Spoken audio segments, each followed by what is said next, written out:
Hello friends, स्वागत है आपका आज की क्लास में। तो जैसा कि लास्ट क्लास में हमने देखा था प्रेरणार्थक क्रिया और संयुक्त क्रिया को, आज हम जानेंगे नाम धातु क्रिया और कृदंत क्रिया को। तो आइए जान लेते हैं नाम धातु क्रिया क्या है, इसे समझ लेते हैं। नाम धातु क्रिया, क्रिया तो हम जान रहे हैं कि जिस शब्द से काम होने का बोध होता है उसे क्रिया कहते हैं। नाम धातु क्या, तो जिसका नाम होता है, नाम से बनने वाली क्रिया को। और नाम किसका होता है? संज्ञा का, है ना। संज्ञा का क्या होता है? नाम। तो नाम से बनने वाली क्रिया नाम धातु क्रिया कहलाती है, परंतु इसमें विशेषण का भी प्रयोग किया जाता है। इसलिए हम कहते हैं कि जिस क्रिया का निर्माण संज्ञा और विशेषण से हुआ हो, यानी कि संज्ञा और विशेषण से बनने वाली क्रियाओं को नाम धातु क्रिया कहा जाता है। जिस क्रिया का निर्माण संज्ञा और विशेषण से होता है उसे नाम धातु क्रिया कहते हैं।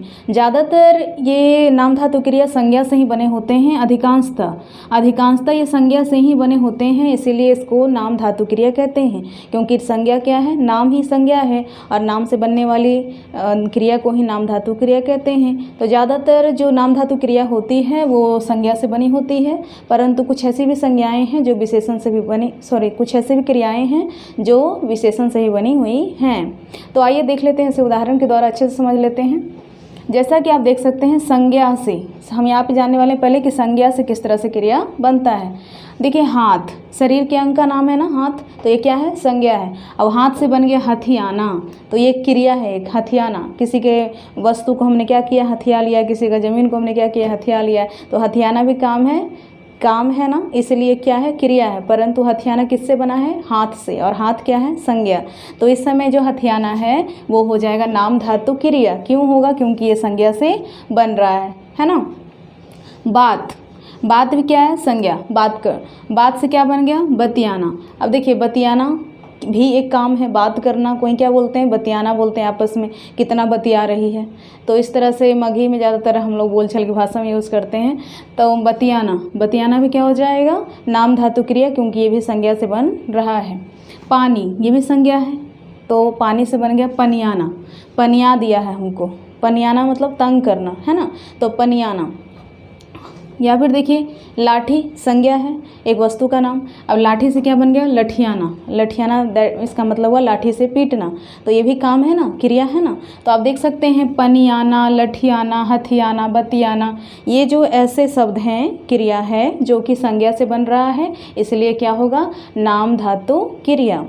लेकिन इसके अलावा, जैसा कि इसका परिभाषा में है, विशेषण से भी क्रिया का निर्माण होता है, जिसे नाम धातु क्रिया कहते हैं। तो आप देख सकते हैं विशेषण, दुख, ये क्या है? विशेषण है ना, दुख। तो दुख से बन गया क्या? दुखना। अब दुखना क्या है? क्रिया है।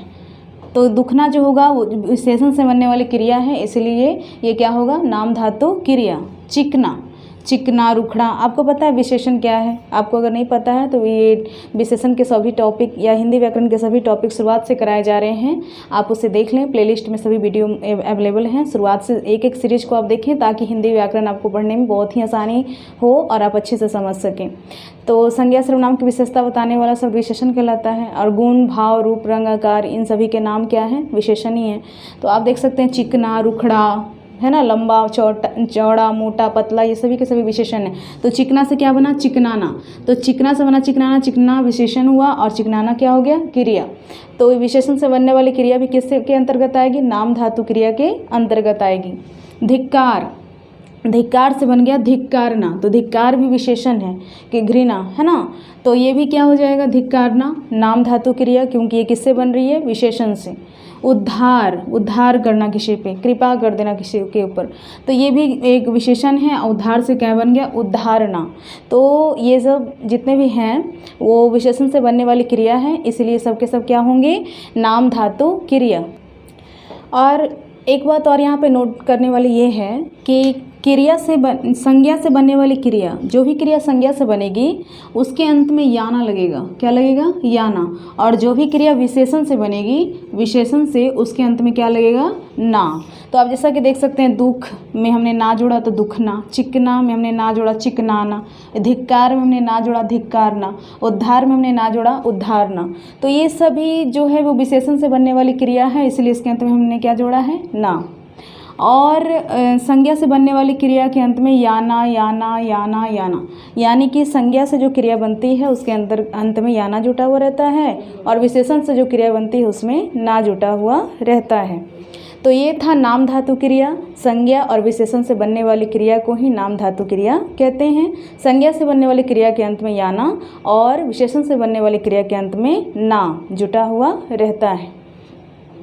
दूसरा जो हमारा ये बनावट के आधार पर, चूँकि हम क्रिया को पढ़ रहे हैं तो बनावट के आधार पर क्रिया के 4 प्रकार होते हैं, प्रेरणार्थक क्रिया, संयुक्त क्रिया, और तीसरा है नाम धातु, और चौथा होगा कृदंत क्रिया। तो हम इसे देख लेते हैं। आगे जो हमारा चौथा बचा हुआ उसे हम देख लेते हैं। तो चौथा जो प्रकार है बनावट के आधार पर क्रिया का वो है कृदंत क्रिया। तो कृदंत क्रिया को समझ लेते हैं क्या है। कृदंत क्रिया कृत प्रत्यय से बनने वाली क्रिया। प्रत्यय हम जानते हैं कि किसी भी शब्द के पीछे लगने वाला अव्यय, किसी भी शब्द के पीछे लगने वाले अव्यय को हम क्या कहते हैं, प्रत्यय। और कृत प्रत्यय ता जो होता है ता, इस ता को हम कहते हैं कृत प्रत्यय। जब ये किसी धातु में जुड़ जाता है तो धातु, जैसा कि आपको पता है कि ना, किसी भी क्रिया से ना को हटा दीजिए तो क्या बनता है, वो धातु। और जब किसी धातु में आप ता जोड़ दीजिएगा ना तो वो बनेगा क्रिया, परंतु वो कौन सा क्रिया, कृदंत क्रिया, क्योंकि कृत प्रत्यय के मिलने से जिस शब्द का निर्माण होता है उसे कृदंत शब्द कहते हैं। और चूंकि यहाँ पे धातु में जुट करके एक नया शब्द बना रहा है जो क्रिया का होने का बोध कराता है, इसलिए हो जाएगा कृदंत क्रिया। तो इसलिए इसका परिभाषा होता है कि जिस क्रिया का निर्माण कृत प्रत्यय के मिलने से होता है उसे कृदंत क्रिया कहते हैं। जैसा कि आप देख सकते हैं परिभाषा, जिस क्रिया का निर्माण कृत प्रत्यय बोलते हैं, दिमाग में आना चाहिए क्या, ता को कृत प्रत्यय कहा जाता है। तो यहाँ पे ता ही जुटेगा। कृत प्रत्यय के मिलने से जिस क्रिया का निर्माण होता है उसे ही कृदंत क्रिया कहते हैं। जैसे आप देख सकते हैं पढ़ में क्या जुटा हुआ, ता, पढ़ता। पढ़ क्या है, धातु है। पढ़ना से हमने ना को हटा दिया, क्या बचा, पढ़ क्या हो गया, धातु। अब इस धातु में हम क्या जोड़ रहे हैं, ता, तो क्या हो जाएगा, पढ़ता। उसी तरह हम लिख में जोड़ देंगे, लिख जो धातु है हमारा उसमें अगर ता जोड़ते हैं तो क्या बनता है, लिखता। सो में ता जोड़ते हैं, सोता। खा में ता जोड़ेंगे, खाता। खेल में ता जोड़ेंगे, खेलता। लड़ में ता जोड़ेंगे, लड़ता। हंस में ता जोड़ेंगे, हंसता। और रो में ता जोड़ेंगे तो रोता। इसी तरह से और भी क्रियाएं की बहुत सारे उदाहरण हैं। धातु में अगर आप ता जोड़ देते हैं तो जिस नए शब्द का निर्माण होता है वो क्रिया होता है। और चूँकि ता जो है वो एक कृत प्रत्यय है, इसलिए जो नया शब्द हमारा बना है, यहाँ पे जो भी पढ़ता, लिखता, सोता, खाता, पीता, लड़ता, हंसता, रोता, ये सभी काम होने का बोध कराती है। और इसके अंत में ता है जो कि कृत प्रत्यय है, इसीलिए सभी क्रियाएं कहलाएंगी कृदंत क्रिया। तो हम बहुत ही आसानी से समझ सकते हैं, इसको समझ चुके होंगे आप भी कि कृदंत क्रिया कृत प्रत्यय के मिलने से जिस क्रिया का निर्माण होता है उसे ही हम कृदंत क्रिया कहते हैं। और कृत प्रत्यय कौन सा जुटेगा यहाँ पे, तो सिर्फ और सिर्फ ता। पढ़ता, लिखता, सोता, खाता, पीता, अगर ऐसा आपको दिखता है तो वो क्या होगा, कृदंत क्रिया होगा। तो ये तो था बनावट के आधार पर क्रिया के प्रकार, जो कि 4 प्रकार थे। और उन चारों प्रकार को हमने बहुत ही आसानी से पढ़ते हुए समझते हुए पढ़ लिया है। आगे जो तीसरा आधार है क्रिया का उसे हम देख लेते हैं, वो है प्रयोग के आधार पे। आपको बताया गया था क्रिया के फर्स्ट क्लास में ही, यदि आपने क्रिया की वीडियो को शुरू से नहीं देखा है तो उसे जाएं देखें ताकि आपको क्रिया अच्छे से समझ में आ जाए। क्रिया को 3 आधारों पर बांटा गया था, कर्म के आधार पे, बनावट के आधार पे और तीसरा प्रयोग के आधार पे। तो प्रयोग के आधार पे क्रिया को 6 भागों में बांटा गया है। प्रयोग के आधार पर क्रिया के 6 प्रकार होते हैं। पहला है सहायक क्रिया, दूसरा पूर्वकालिक क्रिया, तीसरा सजातीय क्रिया, चौथा द्विकर्मक क्रिया, 5वां विधि क्रिया और छठा अपूर्ण क्रिया। तो नेक्स्ट क्लास में हम जानेंगे प्रयोग के आधार पे जो क्रिया के 6 प्रकार बांटे गए हैं उसे एक एक करके समझते हुए।